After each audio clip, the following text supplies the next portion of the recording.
Ce matin-là, rien ne laissait présager que la vie de Kémy allait s'effondrer.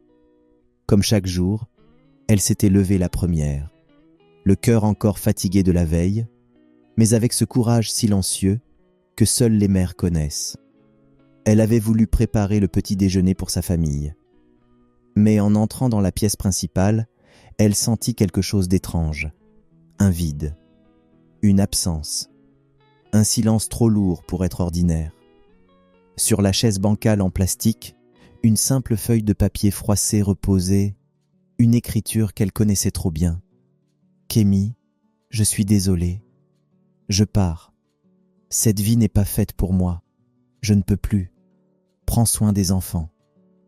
Cham. » Pendant un long moment, elle est restée là, immobile, fixant ces mots comme s'ils pouvaient disparaître. Mais ils ne disparaissaient pas. C'était réel. Il était parti.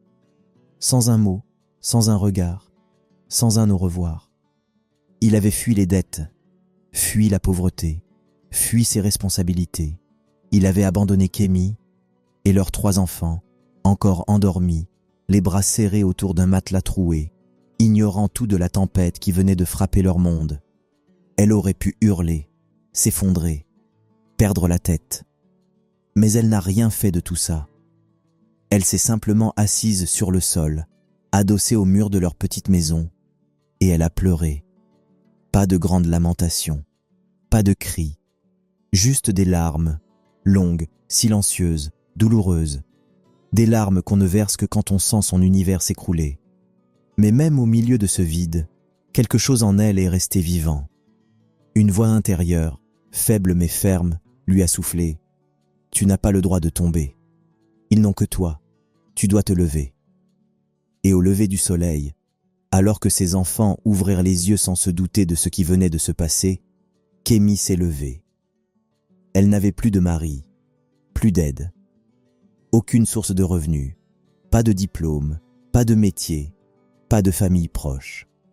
Mais elle avait sa foi, son courage et surtout l'amour indestructible qu'elle portait à ses enfants. Et ce jour-là, Kémy a fait une promesse silencieuse. « Je me battrai. Même s'il faut marcher pieds nus dans la poussière, je ne laisserai jamais mes enfants manquer d'amour ni d'espoir. » Dès le lendemain matin, bien avant que le soleil ne se lève sur les toits de tôle de leur quartier, Kémy était déjà dehors. Les yeux encore gonflés par les larmes de la veille, elle avait attaché un vieux pagne autour de sa taille, mis un seau sur sa tête et traîné sa vieille marmite en aluminium jusqu'à l'angle du marché. Elle ne savait pas encore exactement ce qu'elle allait vendre, ni qui allait acheter. Mais elle savait une chose, ses enfants devaient manger. Elle réussit à emprunter un peu de maïs moulu chez une voisine, ajouta un fond de sucre et se débrouilla pour allumer un feu au charbon. Puis, sa voix encore fatiguée, elle lança dans la rue encore silencieuse « Bouillie chaude, bouillie sucrée, servez-vous tant que c'est chaud !» Au début, personne ne répondait. Les passants passaient sans même la regarder. Mais elle ne s'arrêta pas. Elle continua d'appeler. Encore et encore. Sa gorge la brûlait. Mais l'amour de ses enfants était plus fort que la douleur. Parfois, elle rentrait avec quelques pièces, juste assez pour acheter un peu de manioc ou un sachet de sel. Mais d'autres fois, elle rentrait sans rien. Ces soirs-là, elle déposait sa marmite dans un coin de la pièce, essuyait ses mains sur son pagne et retrouvait ses 3 fils, affamés, mais toujours souriants. Et quand le plus grand lui demandait, en regardant ses yeux fatigués, « Maman, t'as mangé aujourd'hui ?» Elle mentait, doucement, pour ne pas leur faire de peine. « Oui, mon fils, j'ai mangé au marché. Je n'ai pas faim ce soir. » Mais une fois qu'ils dormaient, allongés côte à côte sur le vieux matelas, Kémy s'asseyait seule dans l'ombre. Elle tenait son ventre vide entre ses bras et priait. Elle ne demandait pas la richesse. Elle demandait juste la force pour continuer demain. Son aîné Daniel avait 8 ans à l'époque. Un garçon sérieux, observateur, trop mature pour son âge. Il voyait les larmes que sa mère essuyait en pensant qu'il ne la regardait pas. Et chaque soir, Il se promettait en silence: « Un jour, je lui offrirai une vraie vie. » Le second, Junior, n'avait que 6 ans. Moins expressif, mais très proche de sa mère. Quand elle rentrait sans nourriture, il s'approchait d'elle en silence, s'asseyait à ses pieds et posait doucement sa tête sur son genou, sans un mot. Mais ce geste disait tout. Et le petit dernier, Noah, 3 ans à peine, ne comprenait pas encore la misère. Mais il suivait sa mère partout, accroché à son pagne, collé à elle comme une ombre. Quand elle lavait, il était là. Quand elle vendait, il était là. Et quand elle pleurait, il la regardait, sans comprendre, mais le cœur déjà inquiet. Kémy refusait de tendre la main. Elle préférait laver les habits des voisins, transporter des bassines d'eau, frotter les sols du marché. Elle disait toujours: « Tant que Dieu me donne mes bras, je peux me battre, et je me battrai. » Les jours passaient, puis les semaines, puis les mois. La routine de survie s'était installée, implacable. Chaque matin, Kémy se levait avant l'aube. Elle préparait sa bouillie avec ce qu'elle pouvait se procurer, parfois un peu de mil, parfois du riz, parfois juste de l'eau chaude sucrée pour faire semblant. Puis, elle sortait dans les rues encore sombres, traînant sa vieille marmite fumante, sa voix cassée résonnant dans les ruelles du marché. Bouillie chaude, bouillie sucrée, achetée avant que ça refroidisse. Il pleuvait, elle sortait. Il faisait trop chaud, elle sortait. Elle était malade, elle sortait quand même, parce qu'elle savait que si elle ne vendait pas, il ne mangerait pas. Souvent, Daniel, l'aîné, la regardait partir à travers la lucarne de la maison, les yeux encore mi-clos, mais l'âme déjà réveillée. Il savait, il voyait tout, et il apprenait, silencieusement, ce qu'était la force d'une mère. Le soir, ils rentrèrent de l'école avec les pieds poussiéreux, les ventres creux, les uniformes usés, mais toujours le cœur uni. Ils utilisaient des vieux cahiers qu'ils devaient utiliser sagement pour atteindre la fin d'année, un vieux stylo rafistolé avec du fil. Et pourtant, Kémy les encourageait tous les soirs à étudier et se concentrer à leur étude pour espérer un avenir meilleur. Kémy n'avait pas grand-chose à leur offrir, mais chaque soir, malgré la fatigue, elle leur donnait ce qu'aucune richesse ne peut acheter. Elle leur donnait la foi, l'espoir et des principes. Assise sur le sol, éclairée par une bougie qui vacillait, elle récitait des proverbes, racontait des histoires du village, leur parlait de Dieu, de dignité, de bonté. Elle disait souvent: « La pauvreté est une poussière, elle peut salir ton habit, mais ne la laisse jamais salir ton cœur. » Un jour, alors qu'ils n'avaient pas mangé depuis la veille, Daniel s'approcha d'elle timidement. « Maman, tu crois qu'on va toujours vivre comme ça ?»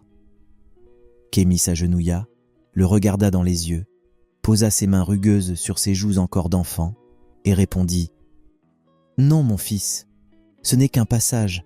Le désert n'est jamais éternel, mais on doit y marcher avec foi et ensemble. » Ce soir-là, il n'avait pas de dîner, mais il s'était endormi en se tenant la main, comme pour se dire « On tiendra bon ».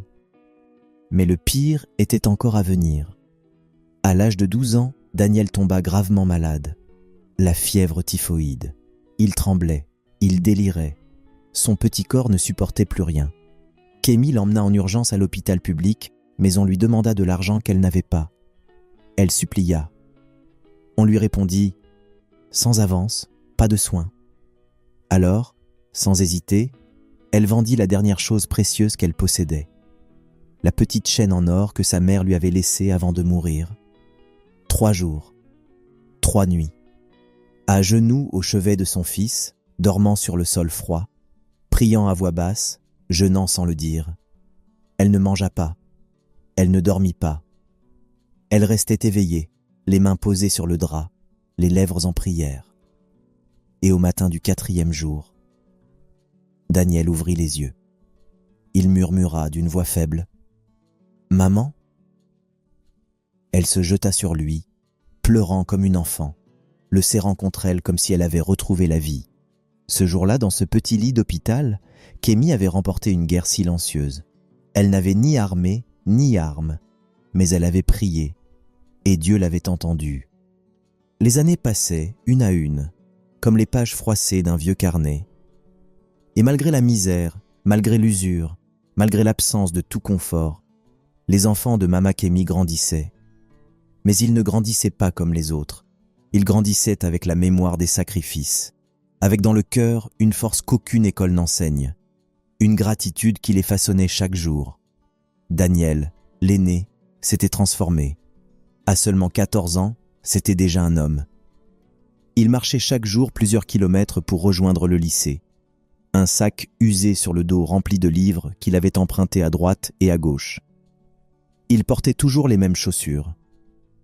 Mais dans ses yeux, on lisait une détermination féroce. Dans le quartier, on l'appelait le professeur silencieux. Il ne parlait pas beaucoup, mais il lisait. Il étudiait. Il apprenait. Chaque soir, il s'éclairait avec une lampe à pétrole posée sur une boîte vide, pendant que Noah ronflait et que Junior toussait dans leur sommeil. Kemi, elle, l'observait du coin de l'œil. Et même si elle était trop fatiguée pour le dire, elle murmurait souvent en secret « Celui-là, un jour, il deviendra quelqu'un. » Junior, le second, aidait leur mère au marché avant d'aller à l'école. Il portait des bassines d'eau sur sa tête, vendait des beignets ou des arachides, puis courait se changer en vitesse derrière un arbre pour enfiler son uniforme froissé et rejoindre les cours. Il était plus discret, mais très observateur. Il s'occupait souvent de Noah, le plus petit, quand leur mère partait au marché. Il avait appris à faire bouillir de l'eau, à couper du bois, à réconforter son petit frère quand celui-ci pleurait sans raison. Il n'avait que 12 ans, mais il avait l'âme d'un protecteur. Et Noah, le Benjamin, avait une lumière en lui que même la pauvreté ne pouvait éteindre.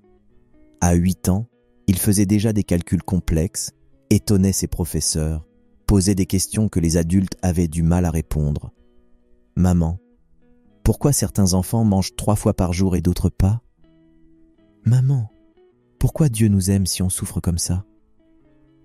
Kemi ne savait pas toujours quoi répondre, mais elle serrait son fils contre elle, lui caressait la tête et répondait doucement. « Mon fils, ce que tu vis maintenant, ce n'est pas une punition, c'est une préparation. » Et chaque soir, dans cette petite pièce, les 3 garçons récitaient leurs leçons, assis côte à côte sur le vieux matelas. Ils n'avaient pas de lit, pas de tablette, pas d'ordinateur, mais ils avaient une mère et un rêve. Et un jour, le rêve sembla devenir un peu plus réel. Daniel, 15 ans, rentra de l'école, essoufflé, tenant une feuille dans sa main. Il tremblait. « Maman ! Maman ! Regarde ! J'ai été sélectionné pour représenter notre région dans un concours national de mathématiques à Yaoundé. » Kemi lut la feuille, les mains moites, le cœur battant. Puis son sourire s'effaça légèrement, car elle savait, elle n'avait pas l'argent pour l'y envoyer. Le voyage coûtait cher, transport, hébergement, nourriture. Elle avait à peine de quoi payer 1 kilo de riz. Mais cette nuit-là, elle ne dormit pas. Elle courut partout le lendemain. Elle supplia. Elle lava 2 fois plus d'habits. Elle vendit sa marmite principale, celle qui servait à préparer la bouillie depuis 7 ans. Elle vendit aussi ses derniers ustensiles, son seau d'eau, même ses pagnes préférées. Elle ne garda que 2 robes et dit « Je n'ai pas besoin de vêtements. J'ai besoin de voir mon fils avancer. » Et grâce à ça, Daniel partit. Quelques jours plus tard, il revint. Le quartier entier s'était rassemblé. Il avait la tête haute, les yeux brillants. Il avait gagné. Le gouverneur lui avait remis la coupe. Son nom était passé à la radio. Son visage était dans le journal. Et dans la foule, Mama Kemi était là, debout, serrant contre elle un petit sac en plastique, pleurant en silence. Des larmes de reconnaissance, des larmes de victoire. Ce jour-là, tout le monde avait vu Daniel. Mais lui, en montant sur scène, n'avait vu qu'une personne. Il était descendu du podium, avait posé la médaille dans les mains calleuses de sa mère et lui avait murmuré « Maman, c'est pour toi, ce n'est que le début. » Après sa victoire au concours national, Daniel reçut une bourse complète pour intégrer un prestigieux lycée scientifique dans une autre ville. Il ne dormait plus sur le sol. Il n'étudiait plus sous une lampe à pétrole. Il avait enfin un vrai lit, un bureau, une lumière stable. Mais chaque week-end, sans faute, il rentrait à la maison. Il rapportait du pain, aidait sa mère au marché, révisait avec ses frères, et avant de dormir, embrassait toujours Mama Kémi sur le front. Elle le regardait en silence, son cœur rempli de fierté, mais aussi d'inquiétude. Elle savait que le monde était dur pour les pauvres, même brillants. Alors, elle redoublait d'efforts, elle travaillait plus, elle mangeait moins, elle refusait de se reposer. « Je me reposerai quand mes enfants seront à l'abri », disait-elle toujours. Junior, de son côté, poursuivait l'école avec assiduité. Il excellait en lettres, en logique, en histoire. Ses professeurs disaient qu'il avait l'étoffe d'un avocat. Il participait à des concours d'éloquence, écrivait des discours puissants, dénonçait les injustices. Chaque fois qu'il remportait un prix, il le déposait à côté de la vieille Bible de sa mère et disait simplement « Pour toi, maman ». Noah, le plus jeune, grandissait à une vitesse incroyable. À seulement 12 ans, il avait sauté 2 classes. Il construisait des modèles de ponts en carton, lisait des livres d'ingénierie empruntés à des étudiants, posait des questions que même ses enseignants peinaient à suivre. Un jour, il s'est approché de sa mère, très sérieusement, et lui a dit « Maman, un jour, je construirai une maison. Pas pour moi, pour toi. Une maison où tu ne porteras plus jamais d'eau sur ta tête. » Elle avait ri doucement. Mais en elle, une étincelle venait de s'allumer. Ce que Kémi ignorait, c'est qu'une promesse silencieuse liait ses fils depuis des années. Quelques années plus tôt, il s'était assis dehors, sur le vieux banc en bois, le ventre vide, les cœurs lourds, les yeux tournés vers le ciel, et sans même se parler, ils avaient décidé. Un jour, on changera sa vie. On lui rendra tout ce qu'elle a sacrifié pour nous. Quand Daniel termina le lycée, il fut admis à l'université de Garoua pour étudier la médecine, avec une nouvelle bourse d'excellence. Junior entra à l'université de Douala en droit, toujours parmi les meilleurs. Et Noah, à seulement 16 ans, fut accepté dans une école supérieure de génie civil avec les félicitations nationales. À chaque étape, leurs enseignants, leurs voisins, même d'anciens camarades disaient « C'est incroyable, ces enfants sont des miracles ». Mais eux savaient. Ils savaient que leur force venait d'une seule source, leur mère. Et c'est là que le plan secret commença à se dessiner. Daniel, dès qu'il reçut son premier salaire d'interne à l'hôpital, ouvrit un compte bancaire discret. Il y déposa l'intégralité de son revenu. Il mangeait peu. Il se privait de tout. Mais il ne disait rien. Junior fit de même. Il donna une partie de ce qu'il gagnait avec ses petits contrats de rédaction juridique. Et même Noah, encore étudiant, vendait parfois ses maquettes pour ajouter quelques pièces à leur fonds commun. Ils l'appelèrent entre eux « le rêve de maman ». Un conte, un projet, un plan. Silencieux, inarrêtable, sacré. Et chaque fois que Kémi les voyait économes, discrets, fatigués, elle s'inquiétait. « Vous mangez bien ? Vous ne manquez de rien ?» Et il répondait toujours « Tout va bien, maman, ne t'en fais pas. » Mais dans leur regard brillait la même lumière, celle qui dit sans un mot « On te prépare quelque chose ». Pendant 3 ans, ils ont gardé le silence. 3 ans à économiser chaque pièce. 3 ans à repousser chaque plaisir. 3 ans à vivre avec le strict minimum, pendant que tous autour d'eux cherchaient le luxe, les habits de marque, les téléphones à la mode. Mais eux, ils avaient une mission. Un jour, Daniel réunit ses 2 frères sur un appel vidéo. C'était un dimanche soir. Ils étaient fatigués, mais excités. Et dans sa voix, il y avait ce ton grave qui annonçait les choses importantes. « C'est le moment. On a assez. On commence. » Alors ils contactèrent un architecte discret, recommandé par un ami de Junior. Puis un entrepreneur fiable, choisi avec soin. Et un avocat, pour légaliser tout en secret. Ils trouvèrent un terrain, non loin du centre-ville, dans une zone calme et verdoyante. Un endroit paisible, entouré d'arbres, avec une légère brise le soir. Pas une zone luxueuse, mais un coin digne et serein, exactement comme leur mère. Ils dessinèrent eux-mêmes les plans, pas une grande villa tape à l'œil, mais une maison chaleureuse, fonctionnelle, pensée avec amour. Une belle maison à étages, avec 3 grandes chambres, une pour chacun d'eux quand ils viendraient, un salon lumineux, une cuisine moderne et bien aérée, une salle de bain avec eau chaude automatique, une bibliothèque pour honorer leur passion pour le savoir, et surtout, une véranda spacieuse et tranquille, pour que leur mère puisse s'y asseoir chaque matin avec sa Bible et écouter le chant des oiseaux. Ils pensèrent à chaque détail. La chambre de Mama Kémi aurait un lit orthopédique pour soulager ses douleurs de dos. La cuisine serait équipée d'appareils simples et efficaces pour qu'elle ne se fatigue plus à cuisiner debout des heures. Dans la douche, ils installèrent un siège mural et des poignées solides. Junior, toujours le plus sensible à l'émotionnel, insista pour que chaque pièce ait une touche personnelle.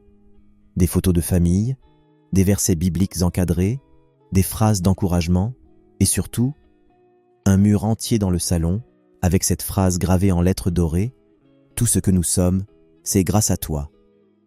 Pendant que la maison se construisait, aucun des 3 ne parla. Ils continuaient à vivre comme avant, à rentrer dans le vieux quartier, à s'asseoir avec leur mère sur le banc en bois, à l'aider à vendre, même si elle les repoussait en disant « Vous êtes trop fatigués, laissez-moi faire ». Mais elle ne savait pas. Elle n'avait aucune idée de ce qu'ils lui préparaient. Ils achetèrent aussi de nouveaux vêtements pour elle, des chaussures confortables, un fauteuil de massage, des produits de soins, une robe bleue en tissu raffiné, choisie ensemble. Ils contactèrent un chauffeur privé, trouvèrent une voiture simple mais fiable et préparèrent une lettre collective, écrite à 6 mains, où chacun raconta le souvenir le plus fort qu'il gardait d'elle. Quand l'architecte annonça que la maison serait prête à la fin de l'année, ils décidèrent « Ce sera une fête, mais pas une fête normale, ce sera une consécration ». Daniel prit des congés, Junior aussi. Noah avança ses examens. Ils contactèrent les anciens voisins, les professeurs de leur enfance, le pasteur du quartier, même ceux qui, autrefois, avaient méprisé leur mère. Et chacun répondit « On ne peut pas manquer ça. Cette femme mérite tout. » Pendant ce temps, Mama Kémi, elle, ne voyait rien venir. Elle continuait à se lever tôt, à vendre un peu de bouillie, même si ses jambes tremblaient. Elle refusait de s'arrêter. Elle disait souvent « Je veux juste voir mes enfants s'épanouir. Après, je pourrai mourir en paix. » Mais elle ne savait pas qu'en secret, ses enfants lui construisaient un royaume. C'était un samedi matin. Le ciel était clair, le soleil doux, comme s'il avait lui-même été invité à la fête. Daniel, Junior et Noah arrivèrent tôt chez leur mère, sans rien dire de spécial. Juste un sourire dans les yeux, un calme étrange dans les gestes. Kémi les regarda, un peu confuse. « Vous êtes tous là? Un samedi? Qu'est-ce qui se passe ?» Ils lui répondirent simplement « Maman, aujourd'hui on t'emmène quelque part. Prépare-toi. Mets ta plus belle tenue. » Elle fronça les sourcils.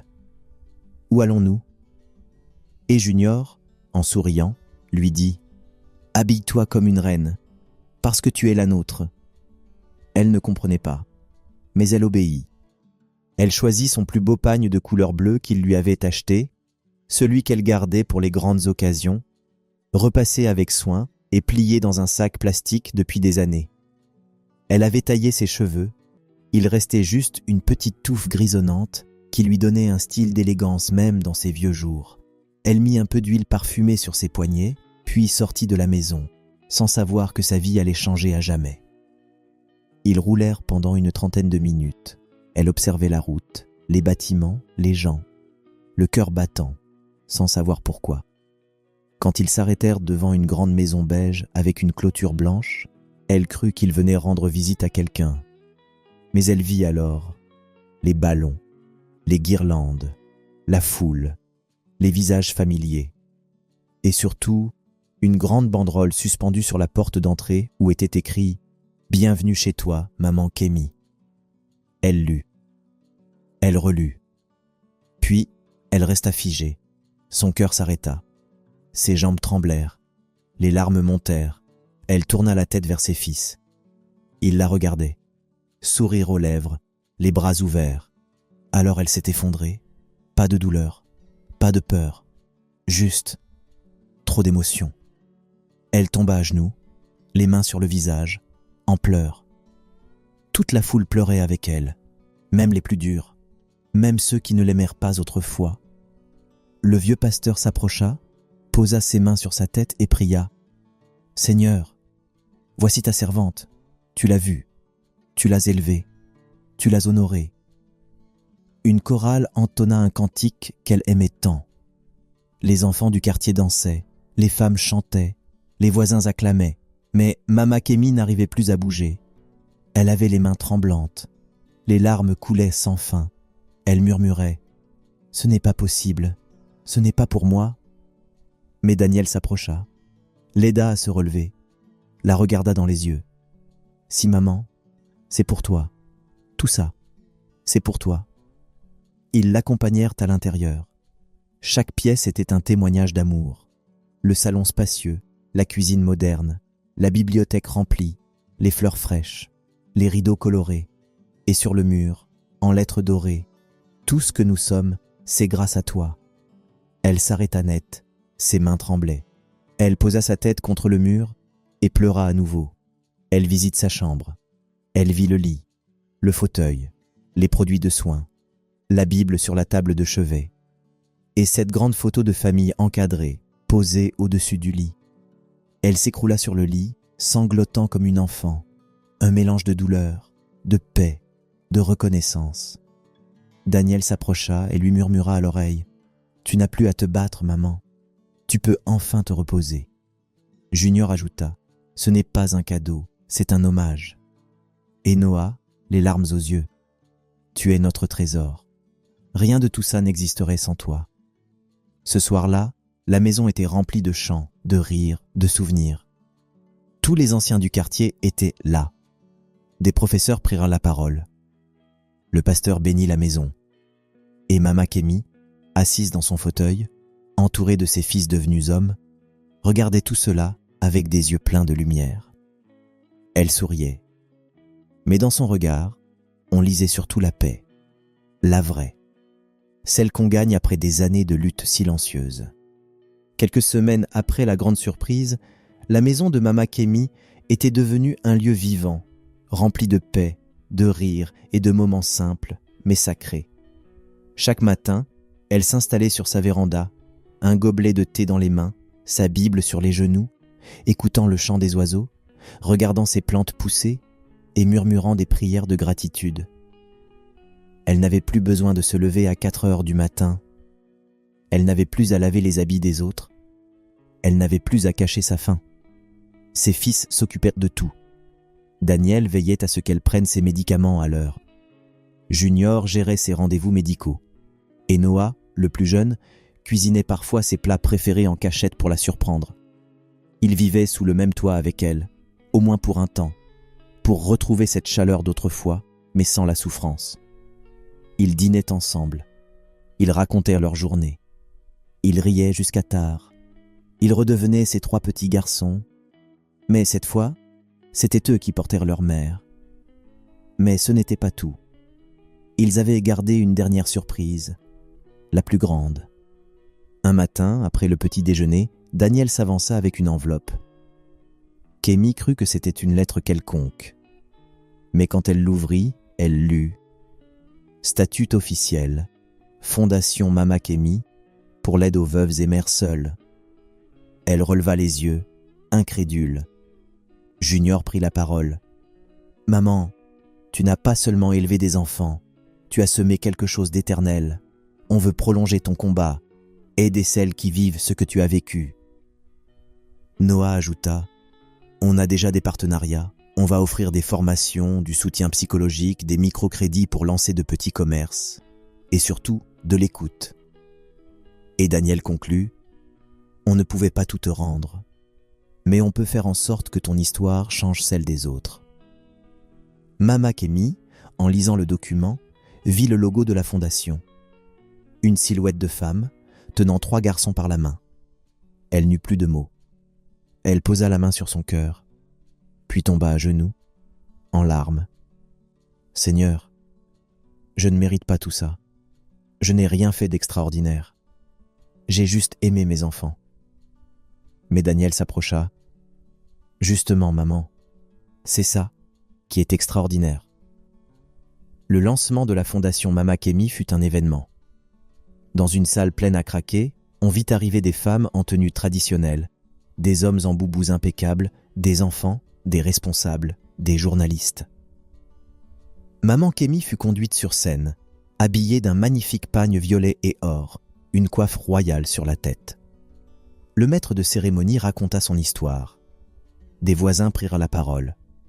Des professeurs aussi. Même un homme, autrefois moqueur, demanda pardon publiquement. « J'avais jugé cette femme trop tôt. Aujourd'hui, je suis témoin de sa grandeur. » Puis, ses fils montèrent chacun sur scène. Daniel parla des nuits à l'hôpital où la seule chose qui le tenait debout était la voix de sa mère dans sa tête. Junior raconta comment son goût pour la justice était né en la voyant défendre leurs droits, même sans savoir lire les lois. Et Noah, la voix tremblante, conclut « Si je construis aujourd'hui des ponts, c'est parce qu'un jour, elle a construit une foi en moi que personne n'a pu casser. » Ce soir-là, Mama Kemi dansa, pas comme une vieille femme. Non, elle dansa comme une reine, comme une femme libre, comme une mère célébrée. Et dans son cœur, pendant qu'elle tournoyait au rythme des tam-tams, elle murmurait « Seigneur, je n'ai peut-être jamais été riche, mais regarde ce que tu m'as donné, je suis comblée. » Le temps passa. Les saisons se succédaient, paisibles, dans le jardin de la maison que ses fils lui avaient été construite. Les fleurs rouges et jaunes perdaient lentement leurs pétales, emportés par le vent. Les arbres frémissaient doucement dans le silence du matin. Et dans la maison, Mama Kemi vivait ses jours dans la paix qu'elle avait tant méritée. Chaque matin, elle s'asseyait sur sa véranda préférée. Elle parlait à ses plantes, elle lisait sa Bible à voix basse. Elle remerciait Dieu pour chaque souffle, chaque pas, chaque sourire de ses enfants. Elle ne cherchait plus rien. Elle n'attendait plus rien. Elle était simplement heureuse. Puis, un matin, quelque chose changea. Elle se réveilla avec une sensation étrange dans la poitrine. Non pas une douleur, mais une paix profonde, trop profonde pour être ordinaire. Elle resta allongée un long moment, à écouter le silence, le vent dans les rideaux, le chant lointain d'un oiseau, le froissement des feuilles. Puis elle se leva doucement. Elle choisit un pagne doux et coloré. Elle se coiffa soigneusement, appliqua un peu d'huile parfumée sur ses poignets, et elle alla s'asseoir, comme chaque jour, sur sa véranda. Elle ne disait rien. Elle regardait le ciel. Ses mains posées sur ses genoux, elle souriait. Quand Daniel se réveilla et la vit ainsi, il s'approcha doucement. Il s'assit à côté d'elle, sans parler. Il lui prit la main. Et ils restèrent là, silencieux, en paix. Puis Junior arriva avec des dossiers pour un nouveau projet de la fondation. En la voyant, il posa ses papiers, s'agenouilla, posa sa tête sur ses genoux, comme quand il était petit. « Je suis fier de toi, maman, plus que tu ne pourras jamais comprendre. » Noah arriva plus tard, courant, joyeux, une maquette d'ingénierie dans les mains. Il l'embrassa sur le front. Elle le serra contre elle, très fort. « Tu es un homme maintenant, mais tu resteras toujours mon petit garçon. » Ce soir-là, ils dînèrent tous ensemble. Ils rirent. Ils partagèrent des souvenirs. Ils évoquèrent leur ancienne maison, les jours sombres, les nuits à la lumière d'une bougie. Puis Daniel se leva son verre et dit « À notre mère, la plus courageuse, la plus forte, la plus belle. » Ils trinquèrent tous ensemble. Et Mama Kemi rit, un rire doux, un rire paisible, un rire qui disait « Je peux partir maintenant. » Avant d'aller se coucher, elle s'arrêta devant le grand miroir du salon. Elle regarda son reflet. Elle toucha sa joue doucement, puis elle dit à voix basse, « Seigneur, je te rends tout. Tu m'as donné au-delà de mes rêves. » Puis, elle monta lentement les escaliers. Elle s'enveloppa dans sa couverture préférée. Elle ferma les yeux. Et cette nuit-là, elle rêva. Elle se revit jeune, courant dans les ruelles poussiéreuses, ses enfants sur le dos. Elle se revit priant, jeûnant, pleurant. Puis, elle se vit marchant dans un jardin de lumière, vêtue de blanc, sans douleur. Et une voix douce lui dit, « Ta mission est accomplie. Repose-toi maintenant. » Le matin suivant, la maison était silencieuse. Daniel, comme chaque jour, frappa doucement à sa porte. Pas de réponse. Il entra, la trouva allongée paisiblement, les mains croisées sur le ventre, un sourire sur les lèvres. Il comprit. Il s'agenouilla, prit sa main et pleura doucement. Junior accourut, puis Noah. Ils s'assirent au sol, autour du lit, et ensemble, ils pleurèrent. Pas de cris, pas de hurlements, des larmes silencieuses, des larmes d'amour, de reconnaissance, de paix. Les jours suivants, la maison ne désemplissait pas. Des voisins, des journalistes, des femmes venues de loin, des témoignages, des fleurs. On célébra sa vie.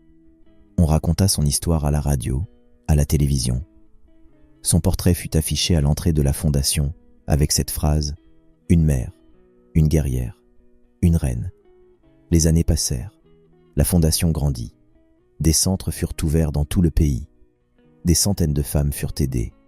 Et partout, on racontait l'histoire de Mama Kémi. Ses enfants devinrent des piliers de la nation. Daniel ouvrit une clinique gratuite dans leur ancien quartier. Junior devint avocat des plus faibles.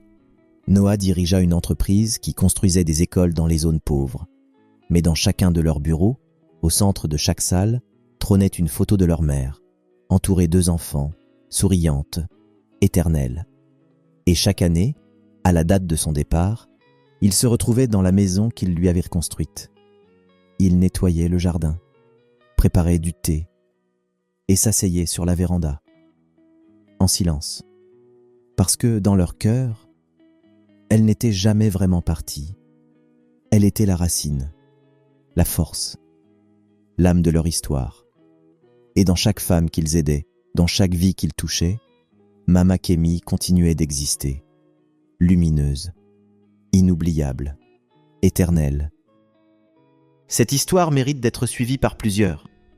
Merci de l'avoir regardée. Si elle t'a touché, laisse un like, partage-la avec quelqu'un qui a besoin de croire que les sacrifices d'une mère ne sont jamais vains. Et surtout, abonne-toi à HD Story, la chaîne des histoires humaines et des leçons de vie inspirantes. Prends soin de toi. Et à très bientôt pour une nouvelle histoire.